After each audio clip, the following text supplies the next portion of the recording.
On the golf courses, he was synonymous with precision and respect. She, the physiotherapist who kept her greatest secret. When Harrison Montgomery took on the sponsorship of the tournament, he never imagined that his own son, whom he didn't even know, was there and could change his legacy forever. But before we dive into the full story, let me know where you're watching from and what time it is. Now, subscribe to the channel and let's get started. A glossy black limousine glided up the curved driveway of the Riverdale Country Club, where a line of photographers waited with cameras ready. The day was bright, the sky an impossible blue that drew out the green of the manicured golf course behind the tall iron gates. As soon as the limo came to a stop, Harrison Montgomery stepped out. He smoothed the lapels of his tailored suit and took in the scene. The hushed prestige of the club, the watchful eyes of reporters, the promise of a high-stakes week in the air. Just as Harrison straightened his cufflinks, 3 or 4 photographers rushed forward. Questions flew at him, something about a sponsorship, a rumored scandal, even a personal jab he couldn't quite catch in the confusion. He offered a restrained nod instead of a comment, knowing from experience that anything he said would be picked apart. Flashes popped all around him as he strode toward the clubhouse entrance. He was met halfway by a perspiring man with anxious eyes. "Mr. Montgomery," the man said, pressing a thick file into his hands, "I apologize for the abrupt welcome, but these documents, they need your immediate attention." Harrison arched an eyebrow. "And you are?" "Edgar Wilcox," the man answered, still slightly out of breath. "Tournament organizer. It's an honor to have you here. I'm in charge of ensuring everything runs smoothly, but we've had some concerns about, certain aspects of the championship." Intrigued, Harrison opened the folder enough to glance at the top few pages. "Concerns?" he repeated quietly, skimming references to match irregularities and suspiciously identical scorecards. It was jargon-laden but hinted at something off. "I see." Edgar nodded vigorously. "I can explain more inside if that suits you. We want to make sure your sponsorship isn't overshadowed by any rumors." Harrison fixed him with a cool look. "Yes, I'll want to hear every detail." Meanwhile, a short distance away, Jasmine Carter knelt beside a massage table inside the physiotherapy tent. She was loosening the shoulder of a golfer who had tensed up during warm-ups. The squeak of the table and the hum of the air conditioner were the only sounds in the space, until the athlete murmured a complaint about how crowded the course was getting. Jasmine reassured him with a gentle, practiced touch. But the moment she looked out through the open flap of the tent, her breath caught in her throat. Beyond the bustle of the staff, she saw Harrison. His presence was unmistakable. Tall, self-assured, dark hair brushing the collar of his suit. She went completely still, recalling a swirl of memories she had tried for so long to bury. A flicker of anxiety rushed through her, and her hands nearly froze where they were. She forced a neutral expression and resumed her work, trying to swallow the unease building inside. The athlete noticed her sudden tension and asked if she was okay. Jasmine nodded without looking up. "I'm fine," she lied, pressing on with the massage. Over by the clubhouse, Harrison's longtime advisor, Michael, had stepped forward to greet him. Michael carried an iPad brimming with notes. "They're all waiting for you inside," he said under his breath, throwing a nervous look at the paparazzi. "Let's address this quietly. The last thing we need is a media frenzy on your first day here." Harrison gave a curt nod and fell into step beside Michael. "Apparently there's more going on than just golf," he muttered, gripping the folder a bit tighter. Inside, the corridors smelled of fresh polish and citrus-scented cleaning supplies. Voices echoed, bouncing off the vaulted ceiling. Several staff members paused as Harrison passed, whispering behind half-lowered gazes.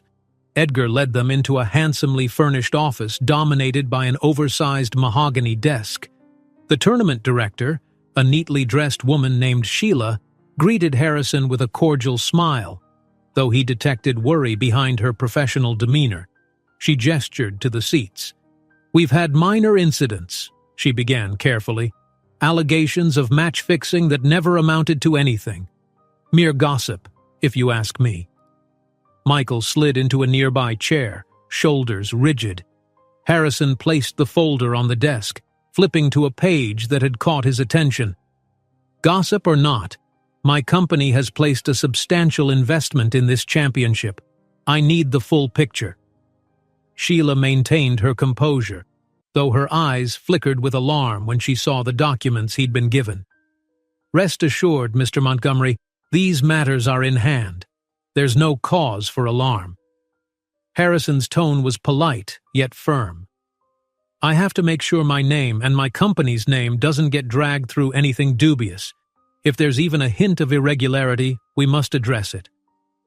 Before Sheila could respond, Harrison's gaze strayed to the open door. Standing in the background just outside was a man scribbling in a small notepad. He looked up, locked eyes with Harrison for a moment, and then offered a faint smirk. It struck Harrison as more self-satisfied than friendly, a silent challenge more than a greeting. Sheila followed his line of sight and sighed. That's Gavin Reynolds. He handles certain negotiations. We've asked him to look into improving media coverage for the tournament. Harrison didn't break his stare until Gavin turned on his heel and sauntered away. Something about that man set off alarms. I see, Harrison said softly, then refocused on Sheila. Meanwhile, Jasmine finished her work in the physiotherapy tent. She neatly arranged the towels and sterilized her equipment with methodical gestures, her mind miles away. Every beat of her heart seemed to echo a single refrain. He's here. She felt foolish for not anticipating that Harrison might appear. After all, he was the championship's top sponsor this year. But now she was faced with a question she had no simple answer for. What was she supposed to say to him? Would he even want to hear it? Flustered, she hurried out of the tent, hoping she could slip to the staff break area before crossing paths with Harrison. Each step ignited the memory of the last time they'd spoken. Too many years ago in a different city, when neither of them had any clue how drastically life would change. A staff member passed by, whispering excitedly to a colleague, "Did you hear? People are talking about the sponsor's personal drama." Jasmine caught the phrase and quickened her pace, trying to remain invisible. On the other side of the clubhouse, Harrison was in a corridor lined with framed photos of past champions when he stopped a staff member to ask for directions.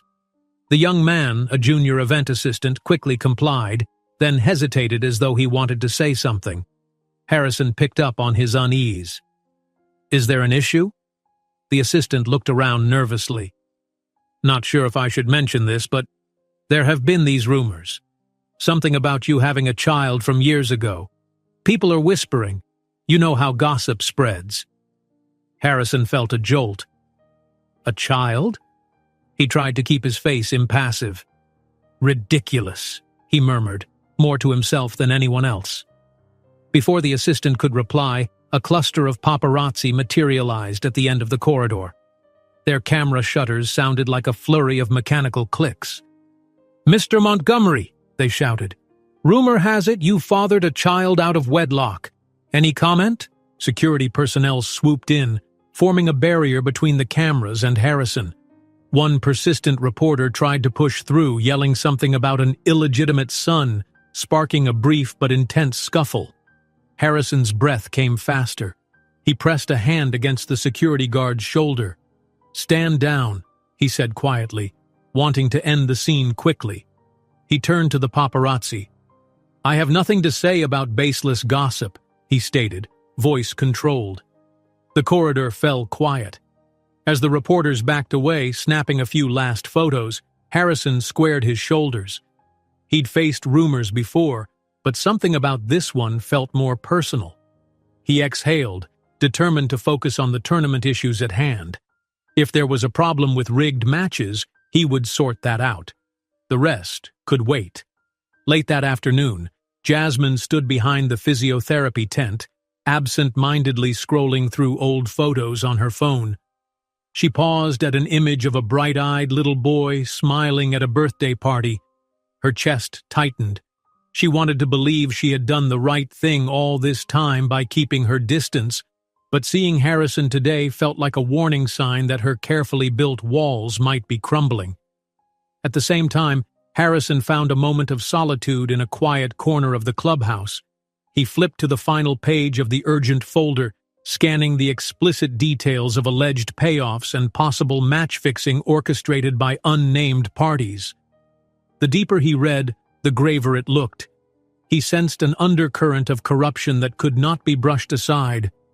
As the sun dipped below the horizon, casting warm orange hues across the manicured greens, Harrison stepped outside. He spotted Jasmine on the far side of the fairway. Though the crowd had thinned, the fading sunlight revealed her silhouette. Their eyes met, and an unspoken charge passed between them. Unresolved conversations, unvoiced confessions, everything that had lingered in the space they'd once shared. Steeling himself, he made a move to walk toward her. She looked startled and immediately turned away, as if afraid to face him. Yet at that moment, a reporter standing nearby shouted, "Harrison, what about the child? Are you ever going to acknowledge him?" Harrison halted in his tracks, blood pounding in his ears. He stared after Jasmine, uncertain whether to follow or address this outburst. For the first time, he felt a rush of doubt. Was there something to these rumors he had dismissed so easily? Harrison tries to approach Jasmine, but she abruptly turns away. In that moment, a reporter shouts a question about the child. Harrison freezes, uncertain what to think, unsure if the rumor could be true. The moment after the reporter's voice cut through the air, Harrison stood rooted to the spot. All around him, the lush fairway spread out in a pristine arc, but he barely registered the immaculate grass or the serene backdrop. His mind echoed with the words, "the child," replaying them like a broken record. Nearby, the reporter flipped open a tabloid, its headline in bold print, "Mystery Son of Millionaire CEO?" Harrison felt the weight of a camera's lens on him. He forced his features into a controlled mask and nodded once at the reporter, indicating he had no comment. Yet inside, uncertainty hammered away. He recalled glimpses of Jasmine's startled face, how quickly she'd turned to avoid him, and the hush in her expression that betrayed more than words. He moved briskly toward the clubhouse, and Michael followed, his face drawn with concern. Once they were clear of the media, Harrison spun to face his advisor. "Have you ever heard anything about this?" he demanded, voice low with tension. "Is it possible I have a child?" Michael lifted both hands in a gesture of surrender. "Harrison, you know me. I handle all your affairs, but I've never heard a single whisper that you—" He sighed, searching for the right phrase. "If there was anything like that, I'd know, or at least suspect. This is news to me, too." Harrison studied him for a beat, trying to read any hint of evasion. But Michael's sincere confusion was plain enough, so Harrison turned away, his frustration mounting. In the short hallway leading into the main lounge, a swirl of participants and staff buzzed with activity, preparing for practice rounds. He spotted a glimpse of dark hair in the distance, Jasmine slipping through a door at the far end of the corridor, phone in hand. He couldn't make out her expression, but he could tell she was eager to avoid him. His gut twisted. The thought of confronting her felt like heading into unknown territory. Would she confirm the rumors, or deny them outright? And if they were true? He forced the idea aside and marched out toward the practice greens, hoping a moment of fresh air would help him clear his head. In the physiotherapy tent, Jasmine tried to tune out the persistent hum of her phone. The athlete seated before her was a well-known golfer who complained about tension in his lower back. As she positioned him on the table, her focus wandered. More staff had dropped by earlier, muttering about suspicious happenings around the championship. She overheard a whisper about certain matches seeming predetermined, and talk of undue influence. "It's ridiculous, isn't it?" the athlete asked, snapping Jasmine's attention back to him. She paused mid-stretch. "I'm sorry. What's ridiculous?" He let out a frustrated sigh. "I've heard there might be rigging going on. Some of the caddies have been overheard talking about it. It's all hush-hush, but if it's true, it could ruin our sport's reputation." He winced as she pressed a knot in his back. "No one's safe from rumors here." Jasmine offered a small nod, her gaze lingering on the open flap of the tent. Through it, she could make out the rolling green. She caught sight of a figure in a tailored suit crossing the grass. Harrison. He paused near a bunker, flipping through pages in a folder, looking every bit the sharp businessman on a mission. Her breath caught for an instant. Questions swirled in her mind. Should she approach him now before the rumors exploded further? Should she give him a chance to ask her directly? Or would that only accelerate the meltdown she was dreading? Her phone buzzed again, this time a call from a number she recognized and couldn't ignore. She quietly excused herself and stepped out of the tent. Around the same time, Gavin Reynolds prowled the corridors of the clubhouse, exchanging pleasantries with staff but always slipping in subtle inquiries. "Have you heard anything about Harrison Montgomery's secret family?" He'd murmur in a conspiratorial tone, brow furrowed as though deeply concerned. Each time he got a new snippet of rumor, an overheard conversation, a second-hand hint, he tucked it away, forming a puzzle piece in his mind. Outside, Harrison retreated to a small makeshift office set up for him beside the clubhouse, a space with a few chairs, a desk strewn with files, and a large window overlooking the fairway. He slammed the door behind him, still clutching the urgent folder the tournament organizer had given him. Distracting himself with the contents, he scanned references to suspiciously identical scorecards, late bets placed in specific matches, and a handful of staff who might be in on it. His concentration was interrupted when a junior staff member burst in, breathless. "Mr. Montgomery," the young woman said, "I didn't mean to bother you, but you should know there've been meetings late at night on the course. Some big players in the tournament, plus a few unknown faces. Security cameras can't quite pick them up. It's weird." She left before he could ask anything else, leaving him with fresh concerns. The deeper he looked into the allegations, the more this championship reeked of corruption. If word spread that he, as the main sponsor, had turned a blind eye to it, his company's image might never recover.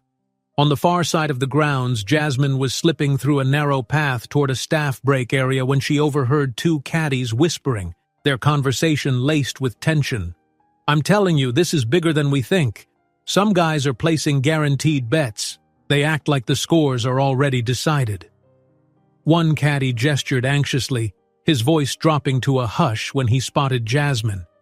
She pretended not to notice and hurried along, heart pounding at the suggestion of something so organized and nefarious. As she reached the break area, a simple row of lockers and a coffee machine, she replayed the last few minutes. People were on edge about match fixing and shady dealings, all while the rumor of Harrison's supposed child was swirling like wildfire. Memories flooded her, and she sank onto a nearby bench, closing her eyes for an instant. She saw a younger version of herself, standing in a cramped bathroom, staring at a test that confirmed she was pregnant. The wave of fear and excitement at that time had nearly overwhelmed her. She'd thought about calling Harrison, but life had felt too complicated. The distance between them had grown, and she never found the right moment. A flurry of voices at the end of the hallway jolted her back to the present. When she opened her eyes, Harrison was there, scanning the lockers until he spotted her. His face carried the weight of 100 questions. Without preamble, he said, "Do these rumors have anything to do with you?" Her throat constricted. "Harrison, not here, please." He didn't move. "People keep asking about a child. My child. I don't like gossip, Jasmine, and I don't want my name dragged through some tabloid circus. But if there's truth to this..." She kept her gaze on the ground, swallowing hard. "We can't talk about it in the open. Meet me later, somewhere private." A flicker of hurt crossed his features, but he kept his voice steady. "Fine. But I won't let this linger any longer. I need answers." Before they could arrange a meeting spot or say another word, the doors to the break area flew open with a bang. A disgruntled ex-employee, someone who'd worked at the club in past seasons, stormed in, face bright red and fists clenched at his sides. "You people think you can just bury corruption," he bellowed, pointing a trembling finger at Jasmine, then at Harrison. "I know what's really going on. Payoffs, rigged results, the board's in on it. They fired me because I got too close." A few staff members rushed to calm the man, but he shook them off.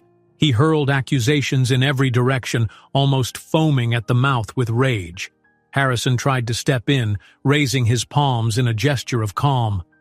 "Listen, we're taking the claims seriously. We want the truth." The ex-employee spat on the floor. "Yeah, right. Just like you want the truth about your—" He didn't finish the sentence. Security finally grabbed him by the arm, dragging him toward the exit as he shouted about hidden documents and bank transfers. The disturbance echoed through the hallway, and in the chaos, Gavin Reynolds appeared at the far end, speaking quietly to a reporter. Almost instantly, rumors erupted anew about Harrison's illegitimate family. The reporter shot pointed questions at an event staffer, scribbling notes furiously. Jasmine's chest tightened. She could guess who'd tipped them off. Catching sight of Gavin's smirk made Harrison's blood run cold. He realized that half the media would be eating up every word, hungry for more scandal. He took a slow breath, recentering himself. Stress hammered at his temples. Not only was his sponsorship at stake, but he might be father to a child he never knew existed. Or was it just a lie? If there was any truth to the rumor, how could Jasmine hide it from him all these years? As the ex-employee's shouts faded, Jasmine threw a worried glance at Harrison. She seemed torn between fear and an urge to speak. Through the thinning crowd, she stepped backward, heading for the door. Harrison made a move to follow, but found himself momentarily blocked by two staff members trying to ask about the tournament meltdown. By the time he freed himself, he could see Jasmine nearing an exit that led outside to the area behind the clubhouse. She paused in the doorway, looking back at him. Her eyes glistened as if holding back tears, her voice catching when she finally spoke. "You have no idea how complicated this is." She vanished into the swarm of staff and reporters, leaving Harrison torn between investigating the fraud or chasing after her for the truth. Harrison Montgomery found himself unable to sleep after the latest uproar at the Riverdale Country Club. The ex-employee's rant, followed by Jasmine's elusive words, had left him restless, pacing the makeshift office he'd taken over. He flipped through the folder of suspicious tournament documents for the 10th time, each accusation of match manipulation gnawing at him. He was already under fire for supposedly harboring a secret child. The last thing he needed was to be tied to fraudulent dealings that could destroy his reputation. By the time the first rays of morning sun crept through the blinds, he decided to leave his cramped space for some fresh air. The corridors of the clubhouse were quiet, still dozing before the day's hectic schedule. Harrison walked slowly, noticing how the trophy cabinets gleamed under low lighting, how the black and white photos of past champions seemed to stare him down, challenging his integrity. The hush pressed on him, urging him to face things he'd rather ignore. He stepped outside and paused on a veranda that overlooked the course. The lawn was still heavy with dew, the sprinklers ticking softly. In the distance, a few early birds among the players were already on the driving range. Against this peaceful backdrop, all he could think about were the swirling rumors of a child. A nagging voice in his head kept asking if he was really so certain it wasn't true. He made his way to a small patio near the physiotherapy tent, hoping to catch Jasmine before the day's rush. He wasn't even sure how he'd broach the subject again, given how she had darted away from him last time. Yet he was determined to get answers. She wasn't there, but a note on the door suggested the staff had started the morning rounds earlier. He turned away, only to nearly collide with Gavin Reynolds, who materialized so suddenly it seemed he'd been waiting. Gavin offered a polite smile, though there was a cold glint in his eyes. "Early start," Gavin remarked. "I admire your dedication, though I suppose a big sponsor has plenty on his mind, especially these days." Harrison tensed, trying to keep his voice level. If you've come to discuss the rumors swirling around, I'll spare you the time.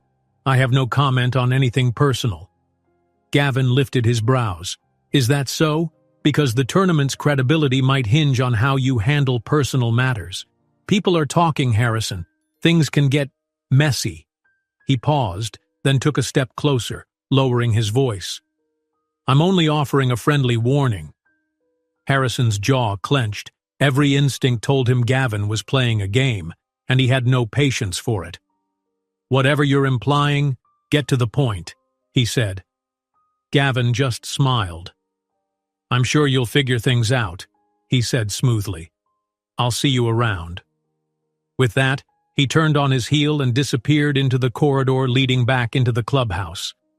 Harrison stared after him, seething.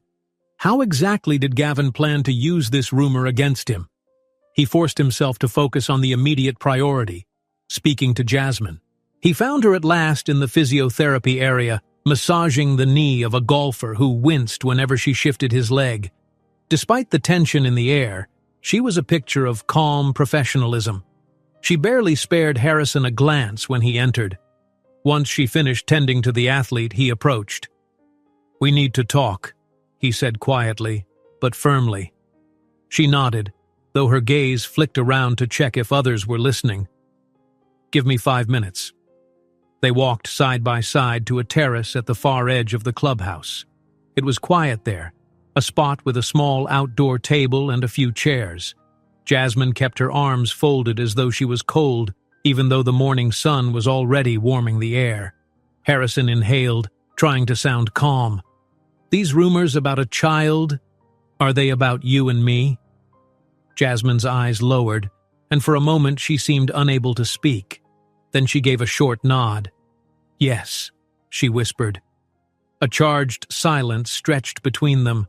The roar of a lawnmower out on the greens provided a distant buzz. Harrison felt a rush of conflicting emotions, anger, confusion, and an odd sense of relief at finally having some clarity. So, there is a child? He asked, voice unsteady.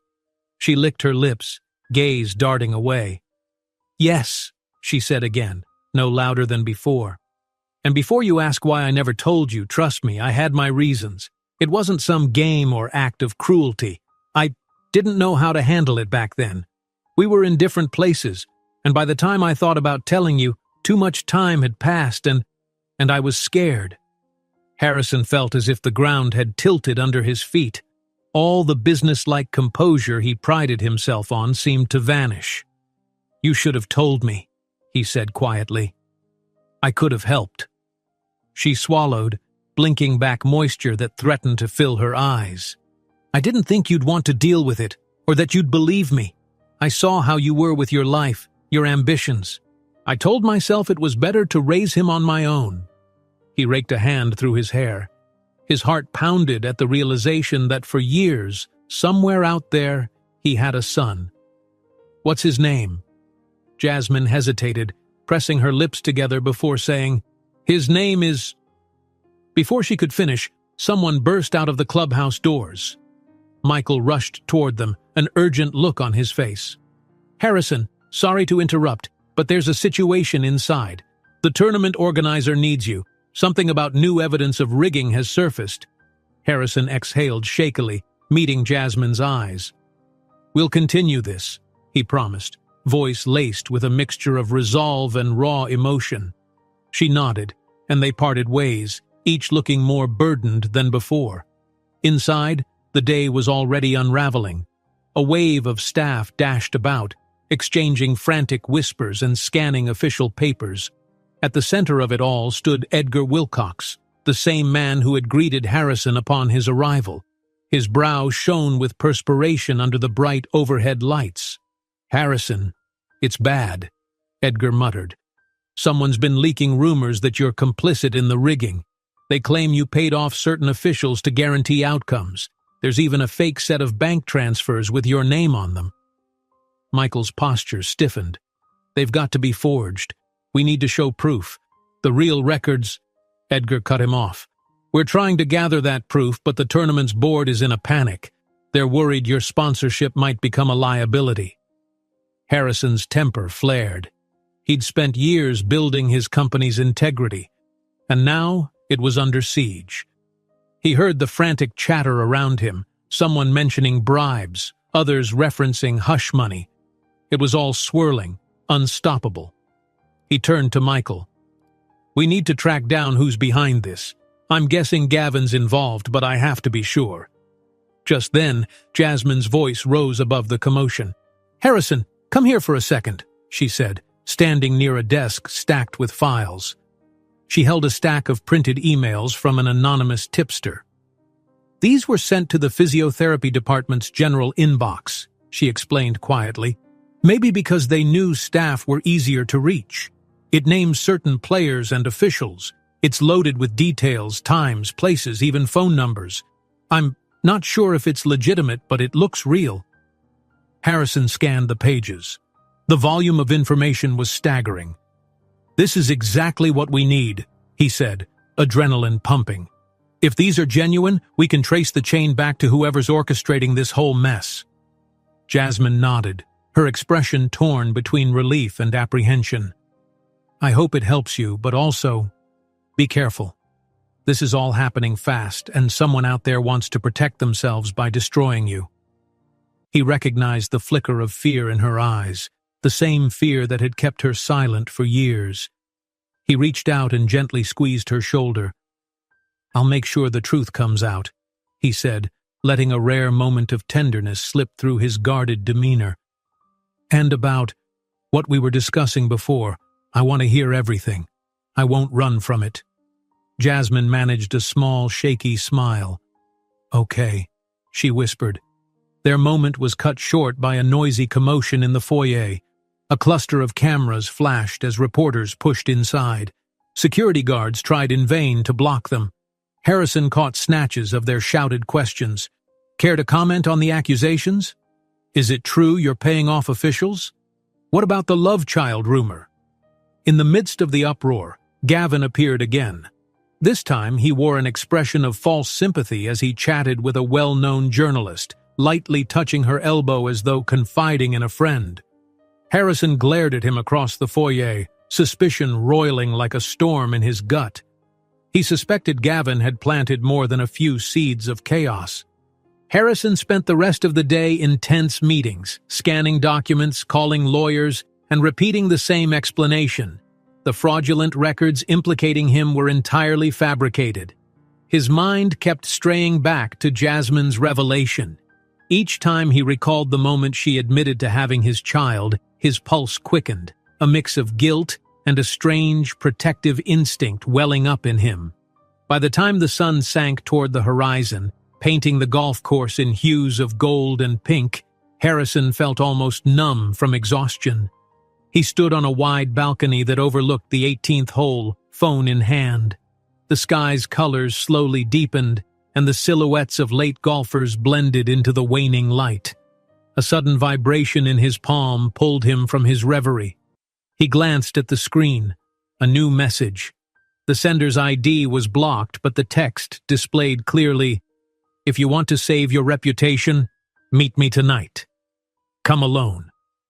It was signed with a single initial, G.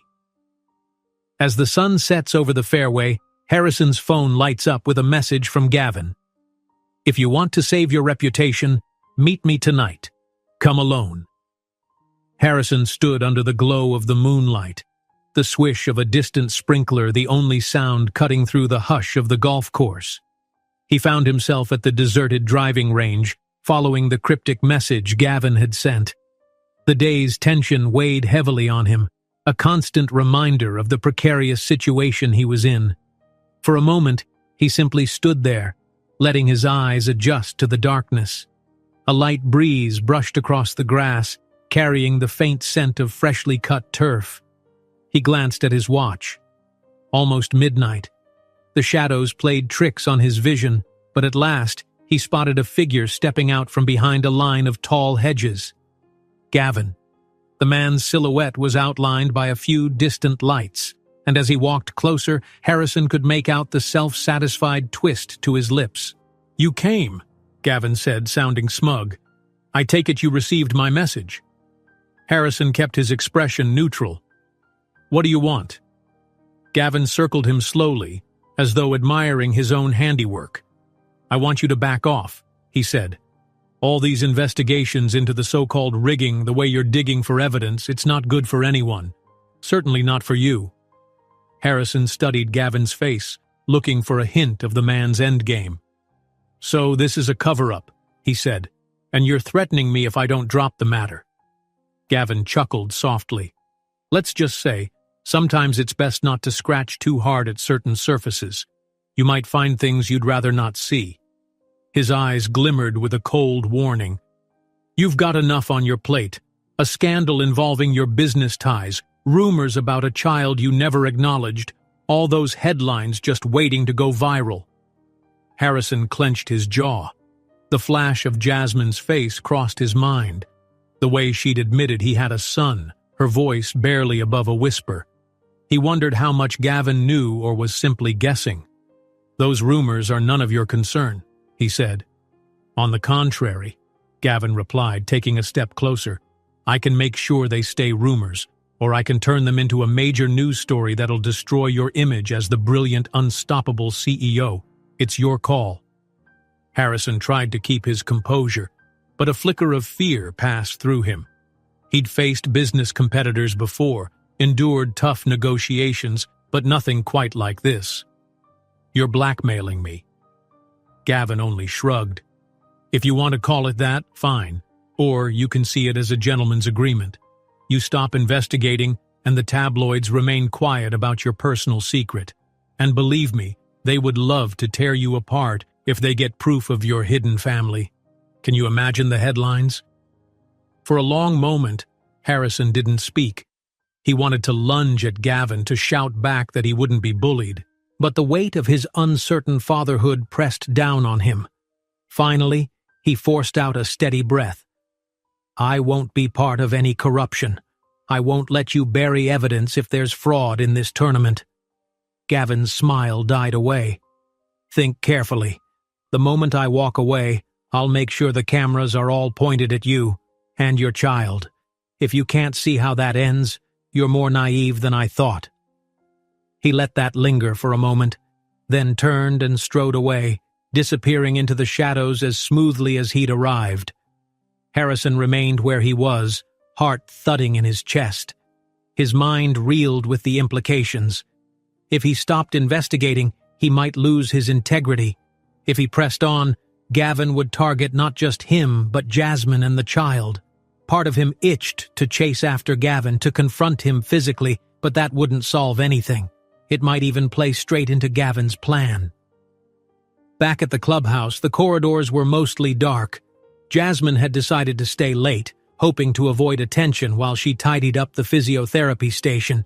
Yet as she turned a corner, she spotted an unmarked envelope leaning against the door.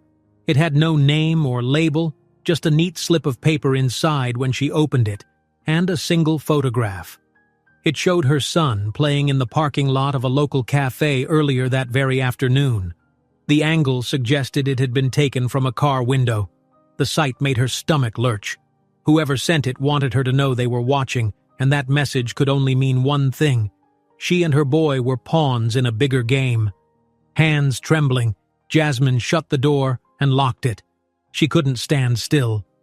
Pacing around the small physiotherapy room, she took her phone from her pocket. She was about to call home to confirm everything was fine, but paused, half afraid of what she might discover. After a few painful seconds, she pressed the number anyway. Her mother answered, sounding a bit startled. "Everything okay?" Jasmine asked if her son was asleep, hearing the relief in her own voice when her mother confirmed that he was tucked in, safe and sound. She didn't mention the photo. She just whispered a thank you and ended the call, feeling a spark of anger light inside her. Someone had the nerve to threaten her child's safety, to manipulate Harrison. She couldn't let that stand. Determined, she hurried out of the physiotherapy room and went searching for Harrison. She found him minutes later in his small office, staring at the phone in his hand with a haunted expression. He looked up as she entered, and she could see in his eyes that something had gone very wrong. "Gavin threatened me," Harrison said flatly, running a hand over his face. He wants me to bury the investigation or he'll go public with everything, especially the child. Jasmine hesitated, then held out the photo. I got this tonight. It's my son, taken today. I have no idea who sent it, but... Her voice wavered. Gavin has connections to people who dig up dirt for a living. He could have had someone follow me or my family. Harrison's jaw tightened as he studied the photo. When he looked back at her, there was a flash of raw protectiveness. This is going too far, he said. I can handle them dragging me through the mud, but your son? That's where I draw the line. Her eyes met his, and for a moment, they shared a sense of solidarity they hadn't felt in years. Both were under threat, and both needed each other to stand any chance of fighting back.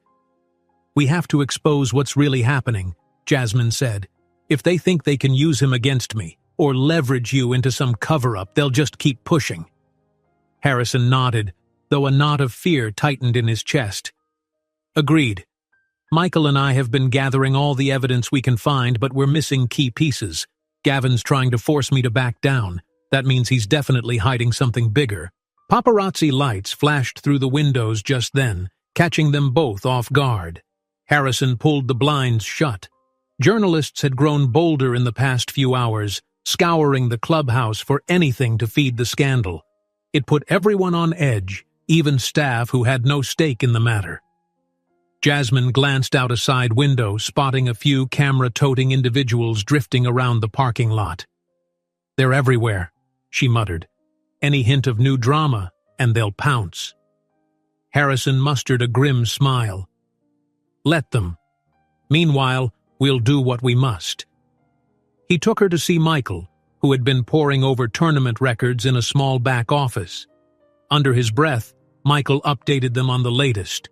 Rumors of payoffs involving a few top players and caddies, suspicious bank transactions that seemed to link back to Gavin. Before they could go deeper, the tournament organizer himself barged in. His face was drawn, a sheen of perspiration on his brow. Harrison, we can't keep dealing with these conflicts. The board is worried that if your personal scandal escalates, it'll destroy the tournament's reputation. Harrison set his jaw, refusing to be cowed. If there's fraud going on, we can't pretend it doesn't exist. Don't tell me to drop this just because you're afraid of bad press. The organizer sighed. Look, you're stepping into areas you don't fully grasp. This is club politics. Let me handle it. Harrison refused to relent.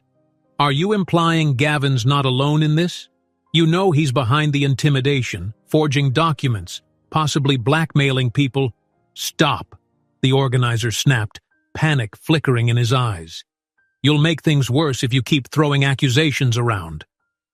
The man left as quickly as he'd appeared, leaving behind an uneasy silence. Michael frowned, glancing at Harrison. Did you catch what he said?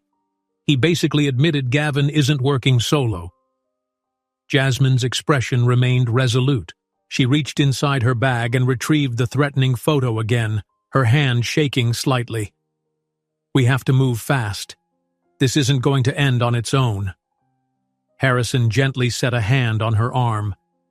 Tonight, I'll search the archives for anything connecting Gavin to the bigger players involved.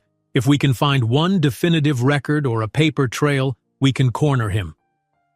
Under cover of darkness, once most of the staff had gone home, Harrison quietly made his way to the tournament archives. The small room smelled of stale air and dust. Boxes labeled with past year's records lined metal shelves. A single lamp cast long shadows on the floor. He spent a good hour sifting through folders, scanning documents about sponsorship deals, match schedules, emails, anything that might reveal who was pulling the strings behind Gavin.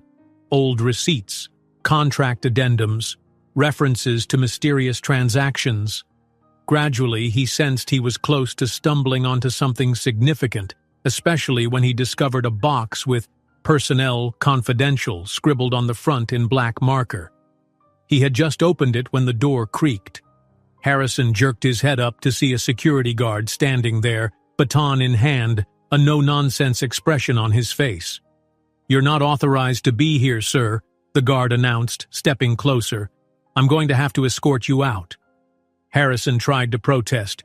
"Listen, I'm the major sponsor. I have every right—" But the guard wouldn't hear it, gesturing with his baton. Reluctantly, Harrison set down the box and followed the guard. As they moved into the hallway, his gaze fell on a thick file near the top of the open container. Partially visible on the cover was a single word in bold letters: "Confidential, Trig." The rest was cut off by the page margin. His heart slammed in his chest. As the guard escorts him out, Harrison sees a folder labeled "Confidential, Trig," truncated by a page margin. His eyes widen. Could it really say Trig, as in triplets? Early the next morning, Harrison returned to the tournament archives as soon as the clubhouse doors opened. The building still carried the hush of dawn, and the faint smell of coffee wafted through empty corridors. He walked with purpose toward the room where he'd stumbled upon that puzzling folder the night before. He froze in the doorway. The overhead lights were already on, and someone had tidied up every box and file. His heart thudded when he saw the shelf labeled "Personnel Confidential" sitting far too neatly. He ran a searching gaze across the rows of identical boxes, but the one he'd left open was missing. Michael stepped in behind him, adjusting his tie with tense fingers. "So, this is where they kicked you out last night?" he asked quietly, scanning the room. Harrison nodded grimly. "I saw something labeled Confidential, Trig, but now the entire box is gone." He shot Michael a pointed look. "You still think it might not be related?" Michael exhaled slowly. "I don't know. Trig could mean anything, some code, an abbreviation for triggering document. It might not be about—" Harrison turned away, raking a hand through his hair. "My instincts say otherwise. Gavin's cornered me about a secret child, threatened to expose me, and now I find something referring to Trig. Come on, Michael. It's not a coincidence." He pulled open a nearby drawer, sifting through files with an air of desperation. Not a trace of the folder. Each label he read felt like a dead end.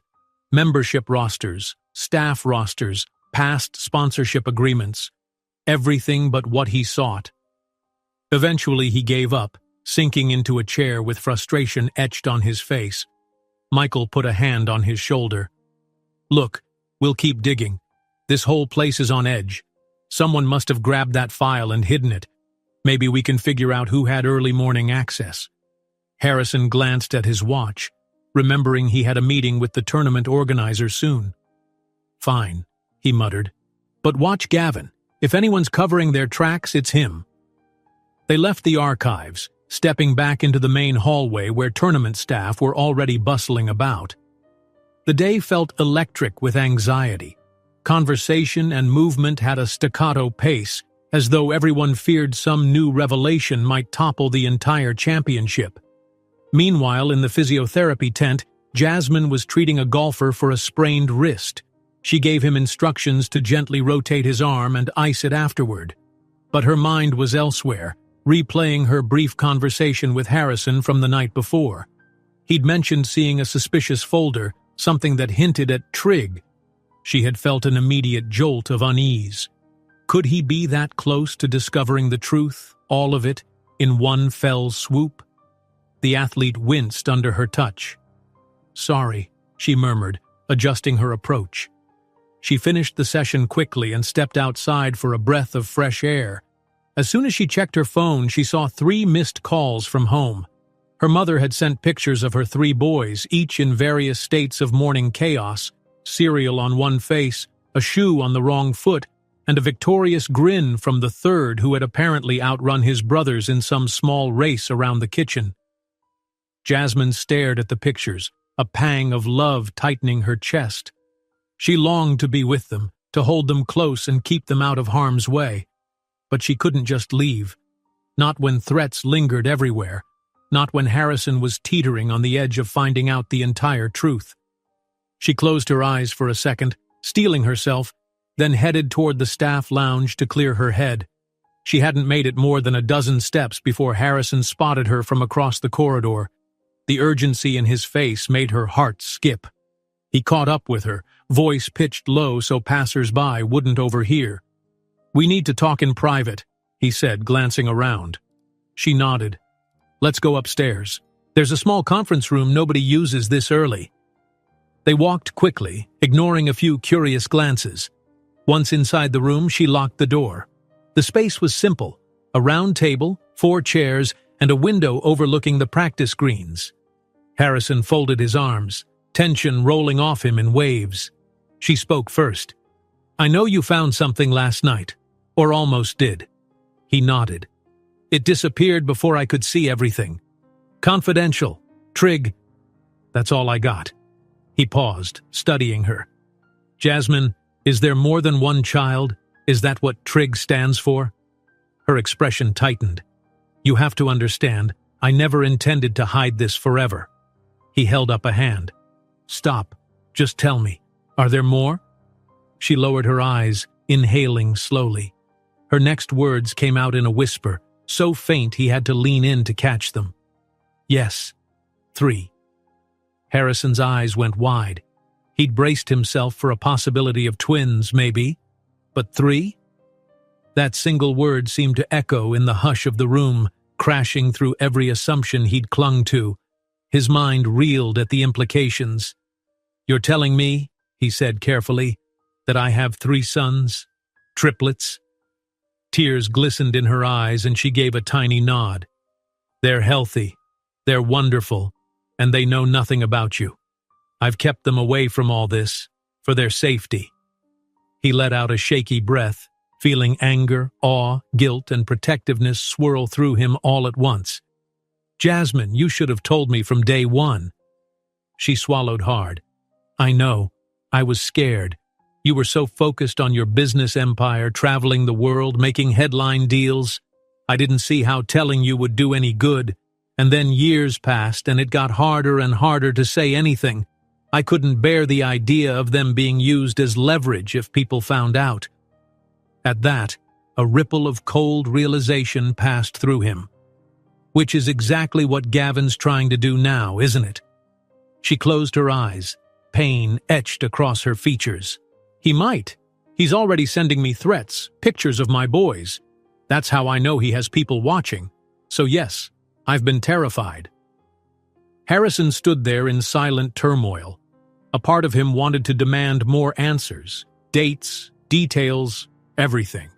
Another part of him wanted to just pull her close and vow that he'd keep the children safe. But a knock on the door broke through the charged silence. One of the club's security personnel announced they needed the room for a meeting in a few minutes, adding that the staff were alarmed by potential leaks to the media.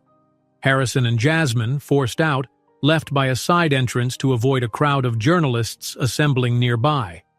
Outside, they bumped into Michael, who had been frantically searching for Harrison. "There you are," he said. "I've got more leads on this fraud investigation. A caddie's gone missing. Nobody's seen him since late last night." Jasmine paled. "I heard something about that from a colleague. Some caddie vanished after telling people he had info on rigged matches." Michael lowered his voice. "If he had hard evidence, Gavin's probably involved in his disappearance too. We need to find him. He might be the key to clearing your name." Harrison nodded. "Or Gavin plans to silence anyone with proof." His gaze flickered to Jasmine, protective worry clouding his features as he remembered the photos of her sons. She pressed a hand to her temple. "So everything's unraveling. We have a missing caddie who might confirm the fraud. We have Gavin ready to blow up your personal life if you don't back off. And now I've told you about the boys." The 3 of them huddled in a corner near the loading docks, away from prying eyes. Workers rolled boxes of promotional materials into a storage area, but otherwise nobody was around. Michael showed them a text message he'd received from an unknown number. "Stop looking for me, or you'll end up in more trouble than you can handle." Harrison recognized the menacing tone of it. Gavin's stepping up the pressure on everyone. He's probably using the child story for blackmail, but now I know it's triplets. His face took on a determined cast. There's no chance I'm letting him hold that over me. I won't let him threaten my family." Jasmine's expression softened at his words. "What are you going to do?" He glanced at Michael, who answered, "We keep gathering evidence against Gavin. The more we have, the less he can blackmail you. But we do it carefully. If we rattle him too hard, he'll lash out at the children." Jasmine, heart thudding, realized they were all in deeper than she'd ever imagined. She swallowed, resolved. "I'll do whatever it takes to help. I have some ties to the players. Maybe I can get statements that point to who's benefiting from the rigged scores." Michael nodded. "Every piece helps." Before they could discuss further, a commotion erupted near the clubhouse doors. A uniformed guard sprinted across the manicured lawn, heading for the tournament's main office. Harrison, Jasmine, and Michael exchanged uneasy looks.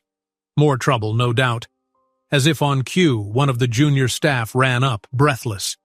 "Harrison, the press just got hold of new allegations linking you to bribes. They're saying you've been funding the fraud the whole time." Jasmine's eyes widened with fear, and Michael muttered a curse. Harrison felt the ground shift under his feet. If the press believed that, it could ruin not only his sponsorship, but also his entire business empire. He set his jaw, voice trembling with anger. "It's all lies. Gavin must be behind it. We've got to prove it before this spins completely out of control." Their conversation was cut short by a surge of reporters bursting outside the clubhouse. Cameras flashed, capturing every jittery expression, every fraught glance. Harrison steeled himself, half expecting them to ask about his hidden children any second. But their questions focused on the alleged bribes, echoing through the bright morning light. Jasmine touched his arm. "We'll figure this out," she whispered. "But please be careful. If they start digging deeper, they'll find out about my kids in more concrete ways." He nodded firmly. "I promise. I'm not letting Gavin bully us, or put them in danger." They parted ways, each consumed by a swirl of fear and determination.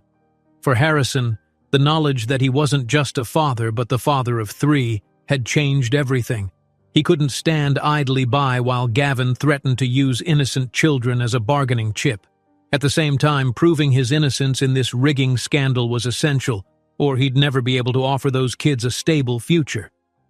As he watched Jasmine hurry off toward the physiotherapy tent, he felt a surge of protectiveness so strong it surprised him.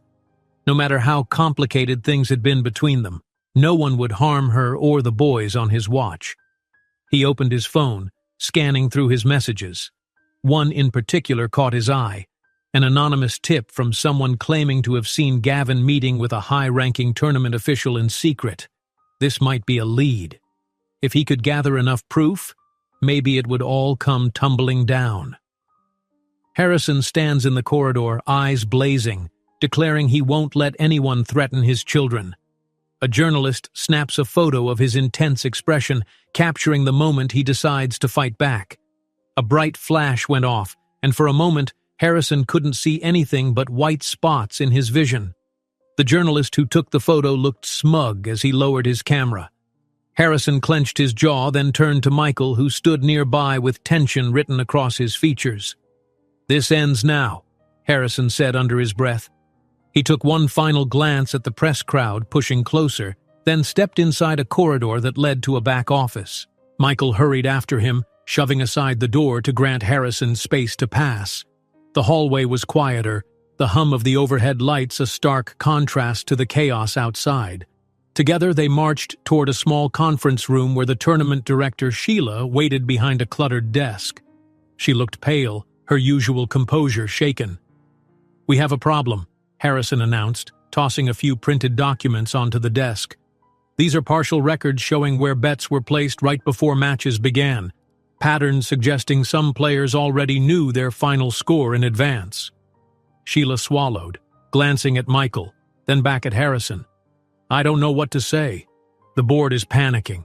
They think these rumors could destroy this entire championship, not to mention your reputation as sponsor." Harrison tried to remain calm, though his pulse hammered. "This isn't just a rumor. We've traced suspicious bets, all coordinated. And we believe Gavin Reynolds is involved, possibly more people behind him.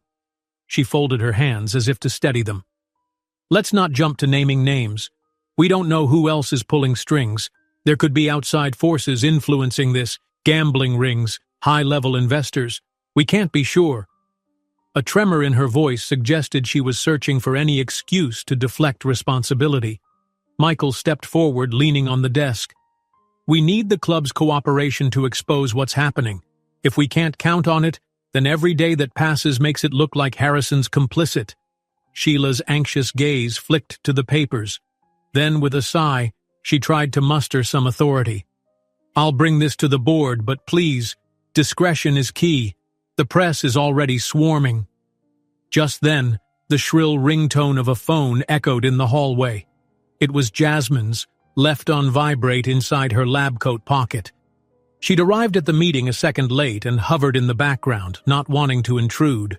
Catching sight of the caller ID, she excused herself, stepping aside. The line crackled as she picked up, tension knotting her stomach. Her mother's voice spilled out, a worried tremor weaving through each word. There was a man outside the house. He was asking around, trying to find out if any children live here. The neighbors chased him off, but Jasmine's breath caught. She cast a quick look at Harrison, who was in the midst of pressing Sheila for more transparency. Are the boys okay? She whispered into the phone. They're fine, just a little rattled. But who are these people? Why are they snooping? Jasmine closed her eyes. I don't know. Just keep the door locked and call the police if they come back. She ended the call, a flicker of alarm rippling across her face. Harrison noticed from the corner of his eye and moved closer, resting a hand on her arm. Is everything all right? Her voice shook. Strangers have been asking questions about my children. I'm afraid this is Gavin's doing, or at least someone connected to him. They're trying to intimidate me. A cold anger sparked in Harrison's eyes. He's crossing the line. If anything happens to those kids... She found herself squeezing his hand briefly, grateful for his concern. I just want them safe. The more Gavin feels cornered, the more he'll lash out. Michael, overhearing, pulled Harrison aside. We need to neutralize him. If he keeps using the children as leverage, you'll never be able to keep your name clean in this tournament. He'll spin every rumor into headlines. Harrison nodded. Then we turn the tables. We expose his operation before he can paint me as the villain. He led them away from the office to the main hallway again, searching for a hint of Gavin's whereabouts. They found him soon enough, leaning casually against a pillar near the trophy case, looking as if he owned the place. As soon as Gavin saw them approach, he straightened, a polished smile forming on his lips. Good morning, Harrison, he drawled. I hear the press is all over you. Harrison took a step forward, fists clenched at his sides. Cut the act, Gavin. You're behind the fraudulent betting and now you're harassing Jasmine's family, threatening to turn my personal life into a scandal? Gavin didn't blink. Be careful with accusations. I wouldn't want you to say something you can't prove. Then, more softly, that might hurt your family even more. Rage flared in Harrison's chest and he lunged, grabbing the lapel of Gavin's expensive blazer. Instantly, 2 security guards rushed in, pulling them apart before a fight could break out. Jasmine gasped, stepping back to avoid getting caught in the scuffle. Michael placed a restraining hand on Harrison's shoulder. Calm down, Gavin said smoothly as the guards held him at arm's length. You of all people know how easily stories get twisted. It would be a shame if the world learned of your secret children from, say, a very public news blast. Harrison's eyes flashed. I'll go public with everything before you can sabotage me. People will see right through your blackmail. That's where you're mistaken. Gavin brushed imaginary dust from his sleeve. Who do you think they'll believe? The man already accused of bribing officials and lying about his own children? Or me? A concerned consultant who's just stumbled upon these unfortunate revelations? Harrison watched Gavin walk away, steps echoing triumphantly. The tension in the hall was thick enough to cut with a knife. Jasmine took a shaky breath, and Michael stared down at the floor. A short while later, a concerned tournament staffer approached Jasmine near the physiotherapy tent. The staffer looked around nervously, then leaned in. "I overheard a conversation about payments to certain players. There's a big spreadsheet with sums, deposit dates. It's all hush-hush, but I've seen it with my own eyes." Jasmine listened carefully, heart pounding. "Do you know who's behind it?" The staffer shook her head. "I saw the name G. Reynolds on some lines, but the bigger payments came from an account labeled with initials. Might be someone else backing him." She thanked the staffer and hurried off to find Michael. When she caught up with him in a quiet corner, he revealed a discovery of his own. "We just got a tip. These are real financial records that tie Gavin to known match fixers. We can trace the bribes." Jasmine felt a rush of hope. "Then we can expose him. Show the board that Harrison is innocent." Michael nodded, gathering the documents. "Exactly. We'll need to be careful. He'll do whatever it takes to bury this." Shaken but resolute, Jasmine sought out Harrison, who was pacing in the courtyard, occasionally glancing toward the gate as if expecting more reporters. She bit her lip, gathering her courage. "I need to tell you everything," she said, "about the triplets and how it was for me these past years. I know you're angry, but I want you to understand." He paused his pacing, turning to face her. "I'm listening." She took a breath, stepping forward. "After we parted ways back then, I found out I was pregnant. I was scared. No, terrified. I waited for the right moment to tell you, but there never seemed to be one. Then I discovered it was triplets. My medical bills skyrocketed. I had to move in with my mother for a while. I was overwhelmed." He softened, pain flickering in his eyes. "You should have called me. I might have been busy building my company, but that doesn't mean I would have turned you away." She nodded, tears brimming. "I realized that too late. I convinced myself you'd think I was lying or trying to trap you. I didn't want them to become pawns in your corporate world or in gossip. So I stayed silent, and I'm sorry."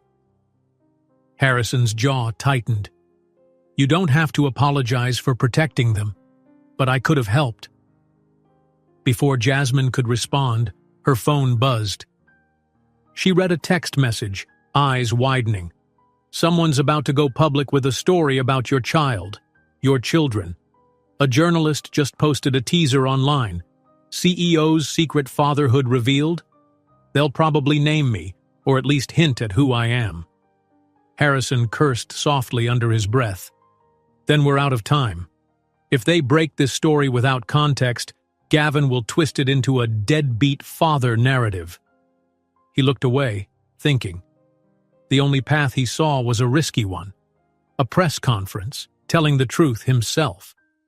Because if he didn't, he risked losing any control of the situation. "Maybe I should gather the media and lay it all out. The rigging scheme, the lies, everything." Jasmine's eyes went wide. "That's a huge gamble. My children—" He reached for her hand. "Their faces don't need to be plastered everywhere, but hiding will only make it worse. Gavin's counting on us being too scared to speak."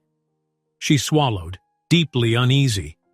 "I don't want them caught in the crossfire, but maybe you're right. We can't let Gavin blackmail us any longer." That night, Harrison sat alone in his hotel suite, the lights of the city winking beyond the large windows. His phone lay on the coffee table, screen dark. He couldn't stop envisioning a press conference, cameras pointed at him, grilled about fatherhood and bribes. Was he ready to confess his role in the children's lives, roles he hadn't known about until recently, to protect them? A knock at the door startled him. "It's me," Michael called from the hallway, voice pitched with urgency.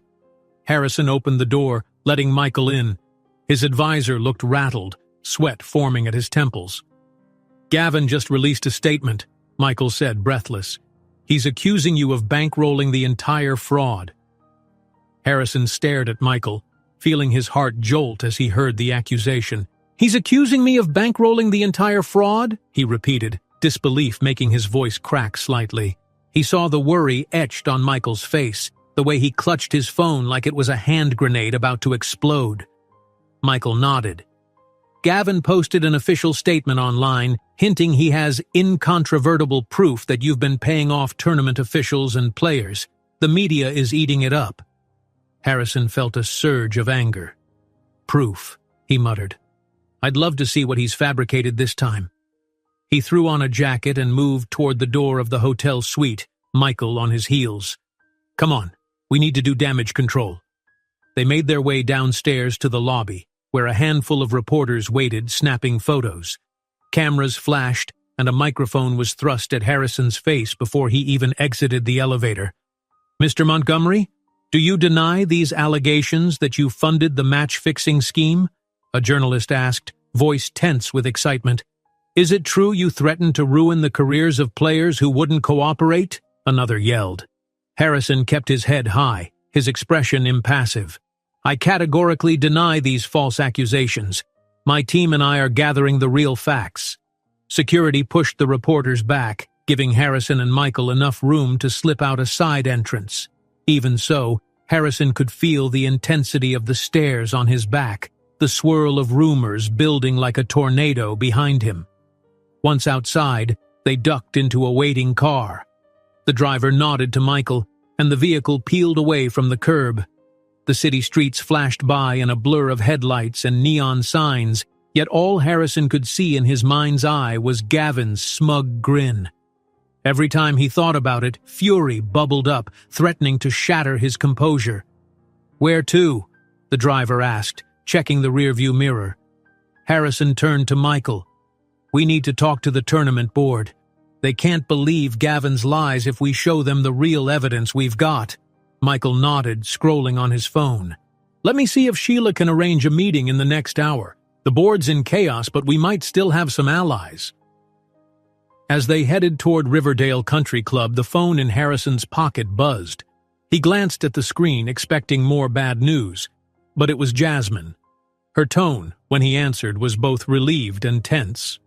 Harrison, are you okay? I'm fine, he said through clenched teeth.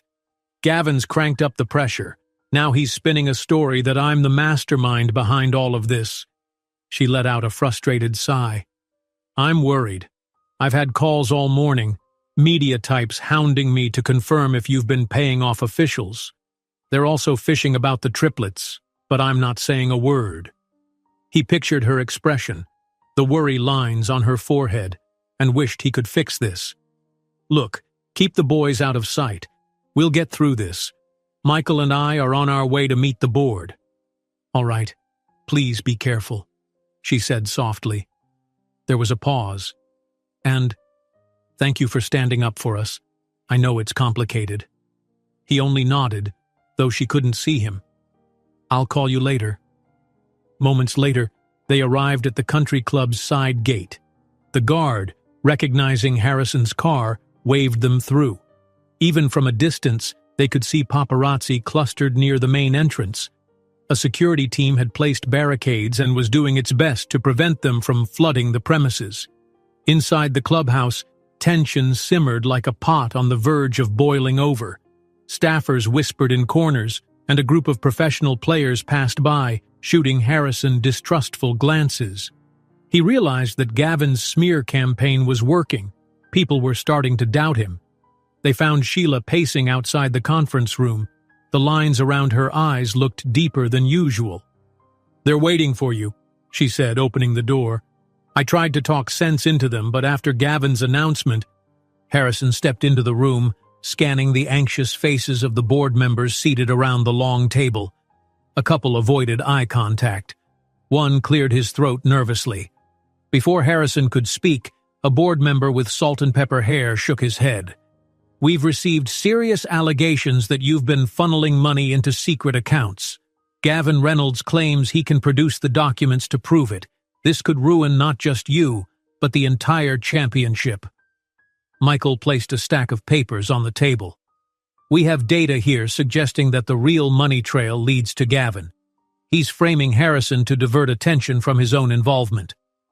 Another board member spoke up, adjusting her glasses. And how do we know your evidence is legitimate? We're hearing conflicting stories. Harrison set his jaw. I've been sponsor to many events without a single whiff of scandal. Doesn't that count for anything? Gavin's come out of nowhere with these accusations. Why would I sabotage the very tournament I'm investing in? Silence fell, thick with uncertainty. Then Sheila, standing near the door, cleared her throat. We need a thorough investigation, but the public can't hear about it yet or we'll face a PR catastrophe. We're considering asking you to withdraw from the sponsorship to save face until this is resolved. Harrison felt a spike of outrage. So you're willing to let Gavin ruin my name on a rumor just to protect your own image? The older board member sighed, looking weary. If it comes down to it, yes. This championship is bigger than any one person. We don't have the luxury of waiting while the scandal blows up in the press. Michael's phone vibrated again. He glanced at the screen, eyes widening. We just got a text from a caddy we've been looking for. He claims he's got proof Gavin orchestrated the match fixing. He wants to meet you, Harrison, privately. At that, a flicker of hope lit in Harrison's eyes. Finally, that's exactly what we need to clear this up. He stood, tugging at his cuffs. Board members, if you'll excuse me, I have a lead to follow. Once I have the evidence, you'll see who's telling the truth. They left the room, ignoring the board's anxious muttering. Outside, the corridor was busy with staff rushing about. Harrison spotted Jasmine near the physiotherapy station, flipping through paperwork with a frown. He signaled for her to step aside. She approached, her eyes swirling with concern. How did the meeting go? He gave her a reassuring nod. Not great, but we have a lead. A caddy who might confirm Gavin's guilt is willing to talk. This could turn everything around. Jasmine exhaled, relief mixing with caution. Then go talk to him. The sooner the better. Harrison gently touched her elbow. And you? The kids? They're okay for now, she said. My mother's keeping them close to home. But every day the press hounds me about the rumors. The more I fear they'll dig deeper and find out the truth, on their own terms. He understood. If we expose Gavin soon, maybe we'll kill two birds with one stone. We clear my name, and we knock out his leverage over you and the kids. He glanced at Michael, who was scanning his phone intently. Where's the caddy waiting? Michael looked up. He sent an address near the old parking lot behind the driving range. Says he'll be there after sunset, away from the cameras. Harrison squared his shoulders. I'll go. That caddy might be our only shot to prove we're not behind this. Michael nodded. Then let's plan it carefully. We should keep this meeting under wraps in case Gavin tries to intercept. If the caddy's telling the truth, we have to protect him too. Jasmine rested a hand on Harrison's shoulder. Please be careful. If Gavin or his people find out you're meeting someone with evidence, they won't just stand by.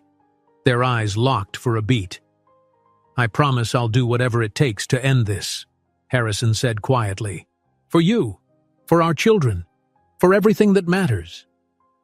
He and Michael left the clubhouse and headed to a discreet corner of the property to coordinate the meeting.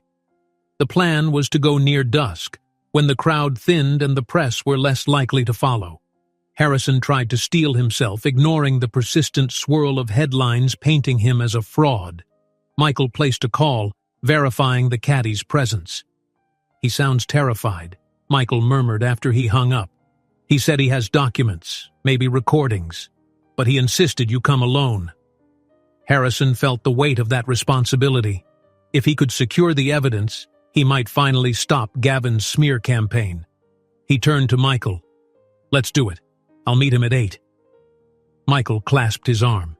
This is our best shot. They shook on it, a hint of resolve passing between them. It was almost as if they could see the finish line, beckoning just out of reach. But as Harrison paced the small office, gathering his thoughts and preparing to leave for the rendezvous, Michael burst in, face pale and breath coming in rapid gasps. Harrison, the caddy's gone. Nobody knows where he is. His locker's cleared out. Harrison stared at the empty locker in disbelief. The metal door hung ajar, all personal items gone, no sign that the caddy who'd promised damning evidence had ever been there. Michael stood next to him, running a hand through his hair in frustration. The smell of old shoe leather and disinfectant hung heavy in the small room, made lonelier by its silence. The disarray told a story. A single empty shelf, a few scratches as if something had been hastily ripped away. Outside, the evening light slanted through a narrow window, dust motes dancing in its beam. "Are you sure this was his locker?" Harrison asked, even though he knew the answer. Michael nodded. "That's what the staff said. He never came in today. Nobody's seen him since he texted me last night." Harrison felt a hollow ache in his chest. The caddy had been their best hope of proving Gavin's wrongdoing. Without that testimony, it was Harrison's word against Gavin's carefully crafted accusations. "We need to find him," he said, clenching his fists at his sides. "He's either scared out of his mind or someone made sure he can't talk." Michael exhaled slowly. "Let's check the hospitals," he suggested, "or the precinct. Maybe he got himself into trouble." They set to work, dividing the task of calling around. For half an hour, Michael and Harrison stood in the narrow hallway outside the locker room, phones glued to their ears. They talked to bored-sounding receptionists at emergency rooms, night nurses who flipped through patient admission logs, front desk clerks at various small clinics in the city. Every response was the same: no new patients matching the caddy's name or description. Across the property, Jasmine was pacing near the physiotherapy tent, phone in hand, also making calls on the caddy's behalf. She'd managed to trace a mutual acquaintance who said the caddy had been receiving anonymous threats for days, calls and messages warning him to keep quiet. When she ended the call, her stomach twisted with worry. Returning to the clubhouse, Jasmine found Harrison outside one of the private lounges, face grim. Next to him stood a tall, lean golfer who wore the expression of someone trying to decide whether to speak up or stay silent. Harrison recognized him as one of the championship's rising stars, known for his straightforward style both on and off the green. "Look," the golfer was saying, "I don't like rumors, but I saw the caddy talking to Gavin a few days ago. It didn't look friendly. The caddy was agitated, like he wanted to get away, and Gavin was leaning in, real insistent." Harrison's eyes flared with anger. "Why didn't you mention this earlier?" The golfer shrugged helplessly. "Gavin's the last person most of us want to cross. There are whispers he's got a lot of money and influence behind him." He sighed. "I feel bad for that caddy now. Guy probably didn't stand a chance if he got on Gavin's bad side." Harrison thanked him for coming forward. The golfer gave Jasmine a small nod, sympathy in his eyes, then slipped away. "Gavin's stepping up his intimidation," Harrison muttered. "If the caddy was about to expose him, that means he's dangerous enough to make people vanish." Jasmine swallowed hard, recalling the photos she'd received of her children, the implied threats. "Let's keep digging. He can't hide every trace." Night fell, blanketing the country club in darkness. Harrison, Michael, and Jasmine set out across the course with flashlights in hand, checking every quiet corner where a scared caddy might hide. The air was cool and carried the faint smell of freshly mown grass. Overhead, the stars glimmered, oblivious to the mounting tension below. They crept around the driving range, shining beams of light on empty practice mats and scattered golf balls. The only noise was the soft crunch of their footsteps over the dew-covered turf, but there was no sign of the missing man, just an eerie sense of emptiness. Eventually, Michael managed to dig up the caddy's phone number. He dialed it, only to reach a dead line, a mechanical voice stating the number was no longer in service. Harrison felt a fresh wave of dread. It was as if the man had been erased from existence. Despite the late hour, the three headed back to the clubhouse to plead for help from the golf committee.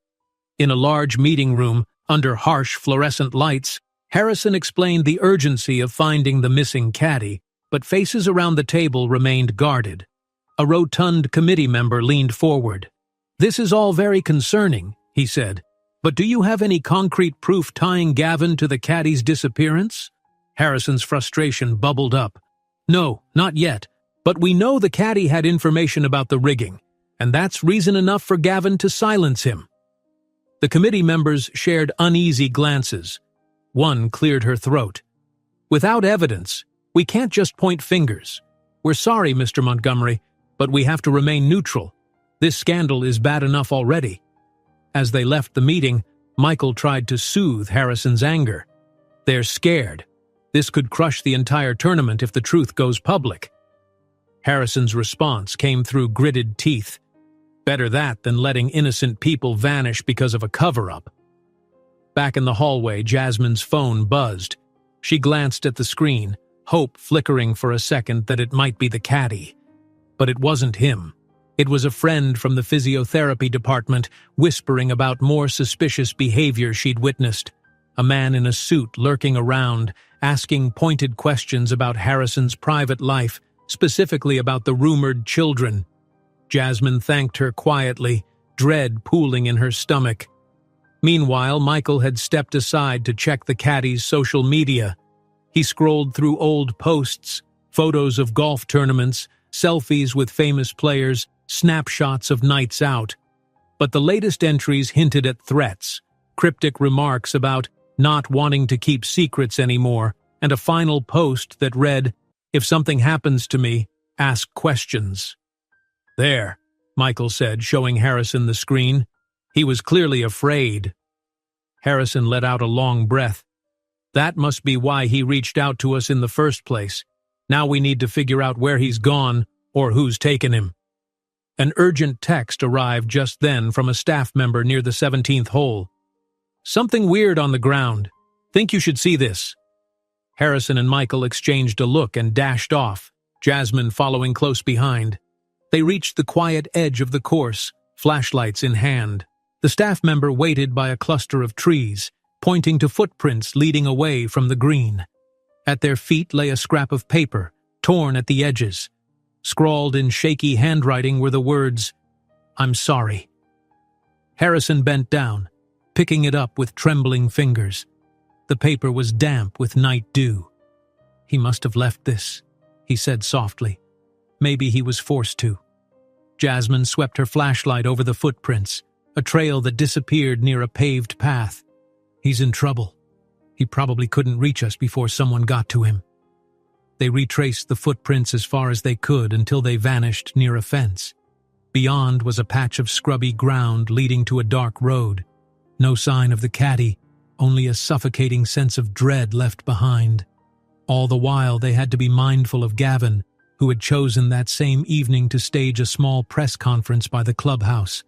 Cameras flashed in the distance, capturing him as he delivered his prepared remarks. Though Harrison couldn't hear every word, he caught enough of Gavin's calm, authoritative tone to guess he was reinforcing the narrative that Harrison was the true mastermind behind the scandal. Harrison set his jaw, silently pledging to prove otherwise. But the sense of time running out weighed heavily on him. If the caddy didn't reappear soon, Gavin might close the trap for good. Later, in a quieter moment, Jasmine pulled Harrison aside behind the clubhouse. The night was almost over, the sky beginning to lighten with the earliest hints of dawn. She looked exhausted, dark smudges under her eyes. "This is getting worse," she murmured. "What if the caddy never shows up? What if Gavin does something drastic before we can stop him?" Harrison wrapped an arm around her shoulders, the gesture both protective and reassuring. "He can't hide everything forever," he said, though even as the words came out, he questioned their certainty. "We'll keep searching, and we'll protect your children in the meantime." Jasmine leaned into him for just a moment, grateful for the solidity of his presence. "I refuse to run away," she said, voice trembling with resolve. "No matter how bad it gets. If you go down, we all go down together. But I won't let Gavin use my sons as a bargaining chip." Harrison took out his phone to check for missed messages, any sign from the caddy that might have slipped through. Nothing. He tried the caddy's number again, only to hear the same lifeless automated message. The emptiness of the line felt like a punch to the gut. After hours of fruitless searching, they returned to the small office that Harrison had been using at the club. The windows looked out on the faint glow of sunrise over the course. Jasmine sank into a chair, eyes half-lidded with exhaustion. Michael leaned against a filing cabinet, scowling at his phone's dark screen. Suddenly, Harrison's phone buzzed, startling them all. He snatched it up, heart pounding, hoping it wasn't just another reporter or board member. The screen displayed an unknown number. He pressed accept, and a shaky whisper filled the room. "I have the proof. Meet me tonight. Pier by the lake. They're after me." Harrison slipped his phone back into his pocket, exchanging a tense look with Michael and Jasmine. The caddy's shaky voice still echoed in his mind, replaying that whispered plea. "They're after me. Meet me tonight. Pier by the lake."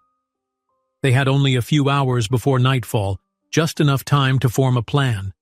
The three of them reconvened in the small office that had become their makeshift command center at the club. A single desk lamp cast long shadows on the walls, highlighting the strain on everyone's face. "This might be our last chance," Harrison said, leaning forward, hands braced on the desk. "The caddy has the proof we need. If we can get it before Gavin does, maybe we can put an end to this." Michael nodded, flicking through his phone. "I'll stay in contact with the caddy, make sure he doesn't vanish again. But if he's scared enough to hide all day, who knows how this will go down." Jasmine stood near the window, arms crossed. She watched the sun sink behind the towering trees lining the fairway, tension knotting in her stomach. "We have to protect him. Gavin's people could be following him, waiting to pounce as soon as he tries to hand over the evidence." Harrison's gaze fell to the faint reflection of Jasmine's face in the glass. He could see the worry in her eyes and felt a surge of protectiveness. "Then we'll be there first," he said. "Or at least, we'll try." As night cloaked the golf course, they slipped out of the clubhouse. The final day of the tournament was fast approaching, but the usual press and paparazzi swarmed only near the entrance. No one noticed Harrison, Michael, and Jasmine heading in the opposite direction toward a discreet spot in the parking lot where Harrison's car awaited.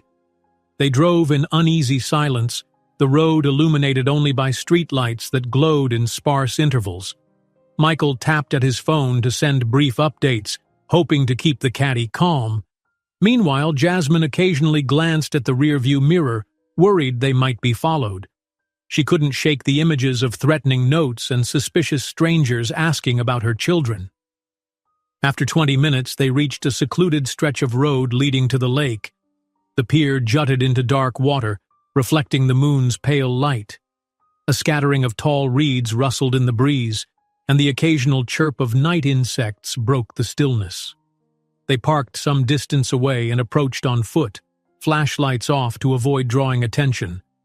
The faint outline of a person stood at the far end of the pier, silhouetted against the water. As they drew closer, Harrison recognized the caddy's figure, tense, shoulders hunched. When the caddy saw them, he raised a trembling hand in greeting. "Thank God," he whispered, voice raw with fear. "I've been hiding all day. They nearly found me twice." Harrison stepped forward, speaking gently. "You did the right thing calling us. We'll help you. Just tell us what you have." The caddy set a weather-beaten folder on the wooden railing. "Documents," he said. "Emails, bank statements, recordings. It's all in here. Everything that ties Gavin to the rigging. He paid off some big names and there's mention of a powerful backer, though I don't know who exactly. But if you show this to the tournament board, no one can deny his guilt." Jasmine exhaled, relief mingling with worry. "We need to get you out of here safely. Gavin must know you're passing this along." The caddy nodded, eyes darting about. "I heard he was looking for me. He's got people." Footsteps rumbled from behind them on the pier. In the moonlit darkness, Harrison made out several shadows approaching. He clenched his fists, heart pounding. Gavin strode at the head of the group, his expression calm but predatory. A half-dozen men flanked him, their stances implying they were more than just hired bodyguards. "You really think you can pull this off?" Gavin asked, voice carrying easily over the water's hush. He eyed the folder near the caddy's hand. How touching. A secret little meeting in the dead of night. Harrison moved protectively in front of the caddy, feeling the old wooden boards creak beneath his feet. "Stay back," he warned. "We have evidence now. Whatever you're planning, it won't work." Gavin's gaze flicked toward the folder. His lips twisted in a cold smile. "You mean that pile of papers the caddy thinks he can use against me? I wouldn't be so sure you'll leave here with it." Before anyone could respond, one of the men with Gavin lunged. Harrison and Michael fought him off, grappling on the pier's edge. The caddy scrambled to protect the folder, knees knocking as fear threatened to paralyze him. Jasmine snatched the folder from his hands, clutching it tight. "Go!" Harrison shouted at Jasmine. He wrestled with the attacker, who swung a wild punch that nearly sent them both crashing into the lake. Michael jumped in, landing a blow that made the man stagger. Jasmine sprinted toward the shore, folder pressed to her chest. Another of Gavin's men tried to block her path, but she dodged his reach, the folder crinkling in her arms. As she neared the pier's entrance, she saw a faint light bobbing near the trees. Michael had managed to contact someone. Suddenly, a figure tackled her from the side, knocking the breath from her lungs. She hit the wooden deck, stunned. The folder slid across the boards, dangerously close to the water's edge. Gavin's eyes gleamed with triumph as he took a step toward it. Harrison, seeing Jasmine under attack, broke free from his scuffle and rushed over. He flung himself at the assailant, pinning her down, delivering a fierce shove. As the man stumbled, Harrison helped Jasmine to her feet. Together they lunged for the folder. In that heated second, a flashlight beam cut through the darkness. Footsteps pounded on the pier's planks. "Harrison!" a familiar voice called. It was Michael, filming the confrontation on his phone. His camera caught Gavin's expression twisting with fury. Gavin snarled, lunging toward Harrison and Jasmine. The caddy, trembling but determined, scooped up the folder and pressed it into Harrison's arms. "Do it!" he rasped. "Show the world!" By now, the men with Gavin were backing away, realizing they were on camera. Gavin himself stood rigid, jaw clenched, eyes darting to see if he could grab the evidence. Finding no opening, he turned to glare at Harrison. "You don't know what you're getting into," he hissed. "You expose me. You bring down more people than you ever imagined. Powerful people." Harrison held tight to the folder, heart racing. "I'm done letting you blackmail me or threaten Jasmine or terrorize the caddy. It's over, Gavin." Gavin's response was a guttural sound of anger. He made one last desperate attempt to snatch the documents. Harrison blocked him with his arm, and Michael captured every moment on video. The caddy, still shaking, muttered, "We have to get out of here." Suddenly, the wail of approaching sirens shattered the night's tension. Red and blue lights flickered through the trees as police cars sped down the deserted road toward the pier. Gavin's men glanced at one another in alarm. Gavin glowered at Harrison, chest heaving. The officers quickly surrounded the pier, flashlights and commands flying. "Stay where you are!" Gavin saw the net closing in around him. In a burst of desperation, he shoved two cops aside, trying to bolt. More officers closed in, and in the confusion, he managed to slip out of one officer's grip. His shirt ripped as they tried to grab him again. "Let go of me!" Gavin roared, voice carrying over the sirens. "If I go down, I'm taking everyone with me." For a moment it seemed he might escape, but an officer tackled him to the ground. The others took control, snapping handcuffs around his wrists. Gavin thrashed and shouted, face twisted with rage. "Do you hear me, Montgomery?" he yelled. "I'll drag you all to hell if you cross me." Harrison, clutching the caddy's folder, stepped back. He could feel Jasmine shivering beside him, both from the cold night air and from the pent-up fear. The caddy sank onto a nearby bench, relief flooding his features. Michael lowered his phone, having recorded every incriminating word Gavin uttered. Still pinned by officers, Gavin continued to spit threats. Just then, a detective arrived, quickly assessing the scene. He motioned for another officer to escort Gavin away. As they dragged him toward a squad car, Gavin twisted his head around to shoot one last venomous glare at Harrison and Jasmine. "You have no idea how far this goes!" The sirens continued to wail in the background, their urgent cries echoing off the water. Harrison helped Jasmine stand more steadily, sliding an arm around her for warmth and reassurance. He glanced at Michael, who gave him a quick nod, relief evident on his face. The caddy looked on, torn between fear and hope, finally understanding that maybe, just maybe, he was safe. Sirens wail in the distance. Gavin, desperate, breaks free, shouting that even if he goes down, he'll take everyone with him. Harrison and Jasmine exchange tense looks. This fight isn't over. Harrison paced in a small meeting room at Riverdale Country Club, the early morning sun filtering through the blinds. Though the piercing sirens from the night before had faded into memory, the sense of urgency lingered. He clutched the caddy's folder against his side, its pages full of the evidence that would finally prove who had been orchestrating the tournament's fraud. This was the big day, the final round of the championship, and also the day he would clear his name, or risk losing everything. He glanced at his phone to see multiple missed calls. Reporters were bombarding him for comment, spectators were flowing onto the course, and the board members he had once tried to win over were now teetering between supporting him or throwing him under the bus. He had to act decisively. Michael walked in, shaking raindrops off his jacket. "Weather's turning, but the championship will go on," he said, trying to sound casual. The corners of his eyes gave away his worry. "The final press briefing is scheduled for noon. The question is, are we showing them what's in that folder?" Harrison didn't hesitate. "Yes, everything. Gavin's behind bars, but he still threatened to take everyone down with him. I won't let him twist the narrative." Michael nodded. "I've already shared copies with the authorities. But we need to go public if you want to clear your name in the court of public opinion."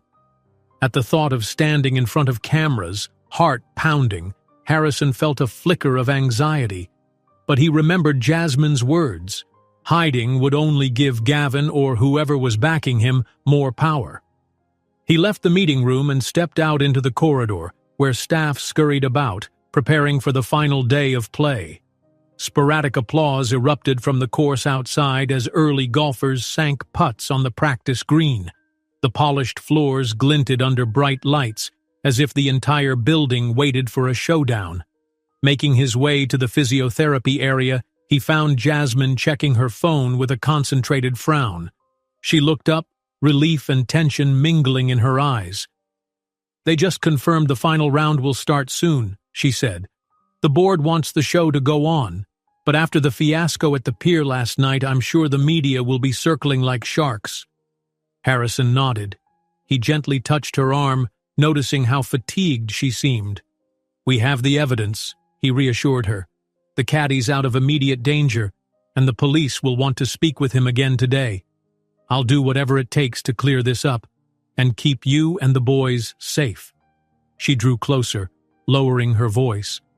"I've arranged for them to stay far from the cameras. My mom's bringing them by later, only if the press is a little calmer." His heart caught at the mention of her mother and the 3 children he had yet to fully meet. He felt a swirl of excitement and apprehension. "I won't let Gavin or his people hurt them." A knock at the door frame made them both look up. Sheila, the tournament director, stood there looking more weary than usual. "Harrison," she said, "the board wants to speak with you, now." Jasmine offered a reassuring squeeze on his shoulder. "Go," she murmured. When Harrison arrived, several board members were already seated around a gleaming conference table. Raindrops spattered the windows, creating a muted background. A hush fell over the room. The tension was palpable. "We understand you've come into possession of documents relating to the alleged fraud," said one member, carefully neutral. Harrison placed the battered folder on the table. "Yes," he said, scanning the faces.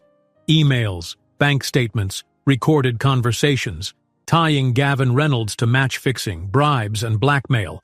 There are references to a higher authority as well." The oldest board member, a dignified man with silver hair, shifted uncomfortably. "I'd like to see that." Harrison slid the folder across. "You can see for yourselves." Sheila flipped through the pages, eyes widening. As she reached certain paragraphs, her face paled. "My God, He was funneling money from multiple sources, including a name here, C. Dubois? That's a major investor in the golf circuit. If that's real... A hush fell. The board members whispered among themselves, sending worried glances at each other. One woman at the far end let out a shaky breath. This is bigger than Gavin. He might have been their agent, but these documents suggest a network. The silver-haired man looked stricken. If we expose this, the entire championship's reputation is at stake. We'll be under scrutiny for months, maybe years. Harrison's voice rang with conviction. Better to face scrutiny and come out clean than continue a lie. You've seen how easily rumors spread. The truth is our only chance to restore integrity. He could sense the hesitation in the room. These were people who had built careers on protecting the prestige of this event. But at last, Sheila closed the folder. I believe him, she said quietly. And for what it's worth, I support a public disclosure. We can't hide from what Gavin has done, and who he was working for. A collective murmur of agreement spread around the table, some more reluctant than others. Harrison felt a knot unwind in his stomach. At least the board was no longer treating him like a scapegoat. He left the conference room with a renewed sense of purpose, heading directly to the main press area. Reporters milled about, clutching notepads and microphones, eyes shifting at every staff member who walked by. As soon as Harrison appeared, an excited buzz tore through them, cameras raised. Michael stood near the podium checking the microphone. Jasmine joined Harrison, stepping in from a side corridor. She rested a hand on his back. You're about to address the world, or at least a large chunk of it, she murmured. Are you ready?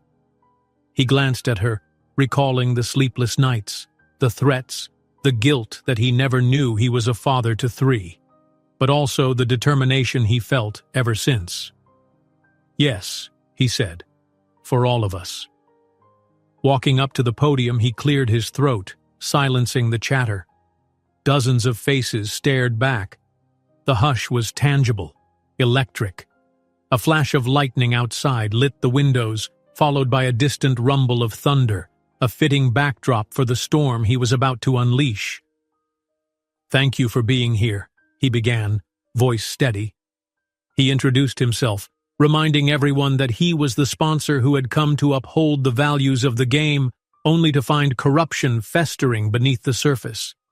He spoke of how the rumors had tainted his name, painting him as the mastermind behind the rigging, claims he vehemently denied. Then he held up the caddy's folder, explaining the evidence within. This championship deserves honesty, Harrison said firmly, locking eyes with the crowd. We discovered that Gavin Reynolds arranged payoffs and manipulated match results, but he wasn't acting alone. A larger network of individuals used him as their front. They sought to destroy me when I got close to the truth. Some reporters took furious notes, others snapped pictures. A few asked sharp questions which Harrison answered, backing up his words with details from the folder. Finally, a braver journalist lifted a hand and asked about the personal rumors swirling around him. Harrison paused, meeting the person's gaze. His chest tightened, but he remembered how hiding only gave Gavin more ammunition. Yes, he said, there is a personal matter, one that has been used to threaten me.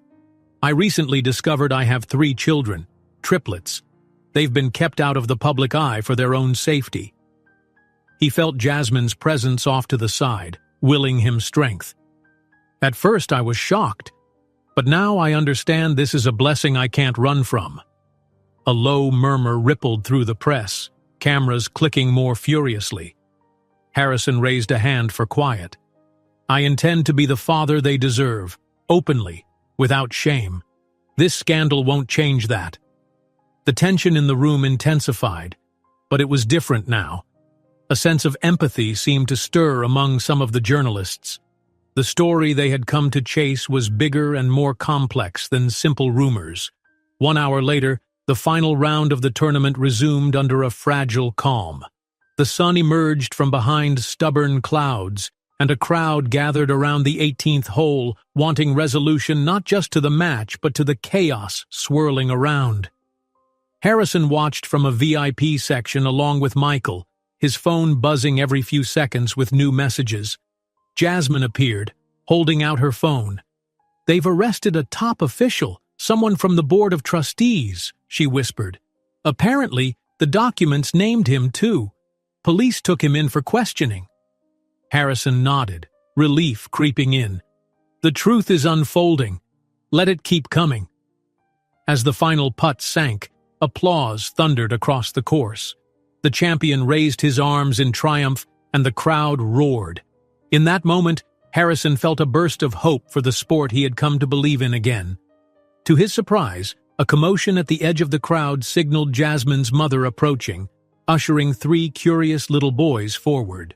Their wide eyes darted from the cheering spectators to Harrison, who stood rooted in place.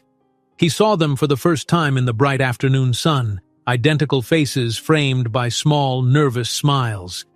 Jasmine offered him a trembling smile of her own as he knelt down. Heart-pounding, he gave them a cautious grin, and they ventured closer. The hush of the crowd around them seemed to fade, replaced by the sound of cameras capturing this intensely personal moment. "They're a bit shy," Jasmine said gently, placing a hand on each of the boys' shoulders. "But they've been asking about you for a while now. Do you want to say hello?"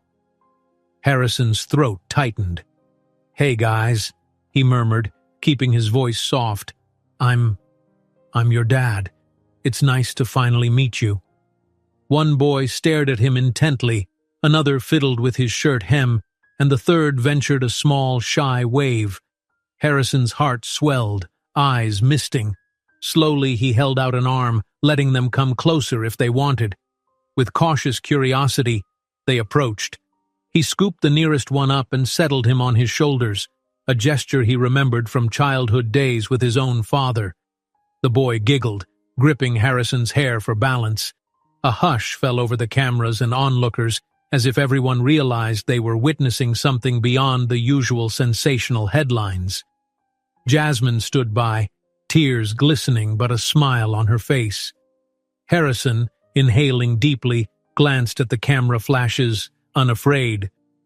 "I came here to save my name," he said, speaking loudly enough for the microphones. "But I leave with something far more precious: a family." The crowd erupted into cheers and flashes went off like fireworks. Michael, standing nearby, broke into a wide grin. Even Sheila and some of the board members appeared, relief mingling with cautious optimism on their faces. In that moment, Harrison felt the weight of the last few days lift from his shoulders.